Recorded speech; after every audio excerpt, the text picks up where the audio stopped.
कि भारतीय जनता पार्टी जमानत नहीं बचा पाएगी। जमानत मिश्रा जी, चाहे जोगी बाबा रोज डावे, रात दिन आवे, नाक रगड़ डावे, लेकिन भारतीय जनता पार्टी किसी भी कीमत पे यहाँ नहीं जीतेगी। कोई वही जो राम रची राखा,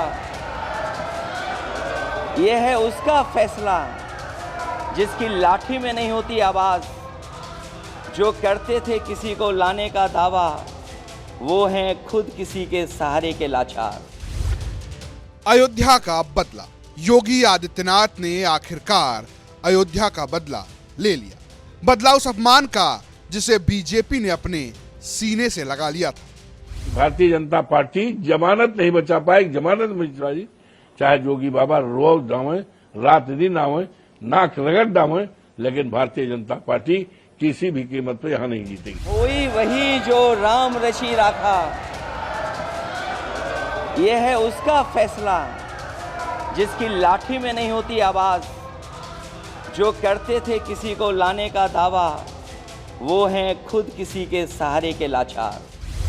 जी हां, लोकसभा चुनाव 2024 में अयोध्या की सीट फैजाबाद से बीजेपी को हार मिली। ये हार नहीं बल्कि बीजेपी की हिंदूवादी राजनीति को झटका था।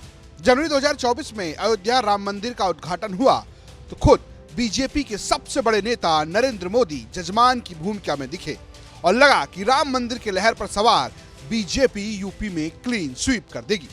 लेकिन अखिलेश यादव के पिछड़ा दलित अल्पसंख्यक के पीडीए ने इस रथ को रोक दिया। अयोध्या की लोकसभा सीट फैजाबाद से अवधेश प्रसाद सांसद बन गए। उन्होंने बीजेपी प्रत्याशी लल्लू सिंह को मात दे दी। मिल्कीपुर से सपा विधायक अब अयोध्या के सांसद हो गए, जिसकी भविष्यवाणी कुछ महीने पहले खुद अखिलेश यादव कर चुके थे। पूर्व मंत्री, पूर्व विधायक और विधायक, पूर्व विधायक इसलिए बोल रहा हूं, सांसद बनने वाले हो। ये जीत बीजेपी की लोकसभा की जीत पर भारी पड़ गई। गठबंधन की बीजेपी सरकार बनी, फिर भी लोकसभा में गूंज अवधेश प्रसाद की रही। कोई वही जो राम रची राखा, ये है उसका फैसला, जिसकी लाठी में नहीं होती आवाज। जो करते थे किसी को लाने का दावा, वो हैं खुद किसी के सहारे के लाचार। हालात ये थे कि जब मेरठ से बीजेपी सांसद अरुण गोविल शपथ लेने पहुंचे तो बीजेपी सांसदों ने जय श्री राम का नारा लगाया।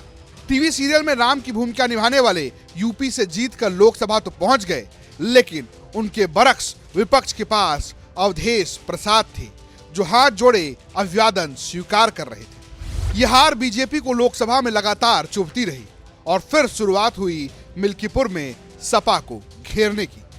विधायक की सीट छोड़ने के बाद अवधेश प्रसाद ने अपने बेटे अजीत प्रसाद को टिकट दिलाया।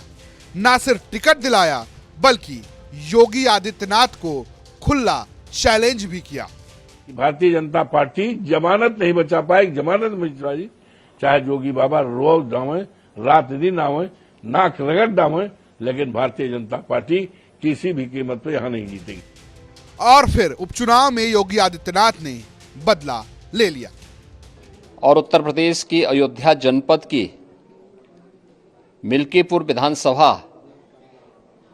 उपचुनाव का परिणाम झूठ एवं लूट की राजनीति पर पूर्ण विराम का स्पष्ट संकेत कर रही है।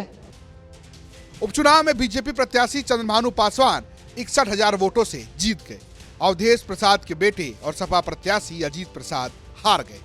लेकिन योगी की इस जीत को अखिलेश यादव अब भी लोकसभा की जीत से छोटा मान रहे हैं और अब बात 2027 में बदले की हो रही है। ब्यूरो रिपोर्ट, यूपी तक।